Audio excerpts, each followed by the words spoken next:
Continuing with the NFC South, I want to do my Panthers season prediction. But first off, let's talk about the good and the bad of the offseason. Look, the good is that I think this is an improved offense and defense. They worked really hard through the draft to get Ted McMillan and a lot of other defensive players that really round out this roster. The Panthers' offense last season was ranked in the bottom half and their defense was ranked in the bottom two. So by building through the draft and the free agency, I think they did a good job. They got a few good guys in Morig, Trezon Wharton, Bobby Brown. I really like what the Panthers have done. And I also think that year two Canales will be a lot better. Normally year one coaches don't have that much success, but year two is a little bit of a different story. And for the bad, I really don't think there's anything. I don't think that they got worse. I don't think they lost anybody too important. I think the only bad thing for me is that they need to put it together.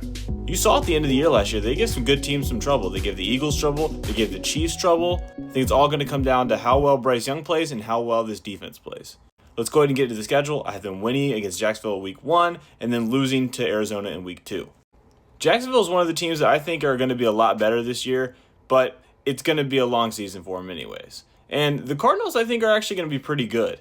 But following the loss, they have 3 straight wins against Atlanta, New England, and Miami. Then heading into week 6, they played Dallas. And this was one of my favorite games from last year, was the Panthers-Cowboys game. Jalen Coker had that huge touchdown. And I honestly think that this time around, it won't be much different. I think the Cowboys will win it because they are healthy. But in week 7, they do get a win against the Jets. But then they have back-to-back really tough opponents with Buffalo and the Packers. And look, I don't think that there's any argument for Buffalo, but the Packers, they did just lose Jair, and I think that's going to affect the Packers pretty badly. But their unit was still a top 5 unit last year, and I think the Packers win that one. But again, another little 3-game win streak with wins against New Orleans, Atlanta, and San Francisco before losing to the Rams. And then after the bye, these are going to be the games that count for Carolina, because the way I have it drawn up right now, Carolina and the Bucs are going to be fighting for that playoff spot. With the first 2 games after the bye, I do think they beat New Orleans and the Buccaneers. But the second time around, they do lose to the Buccaneers, and they'll lose to the Seahawks.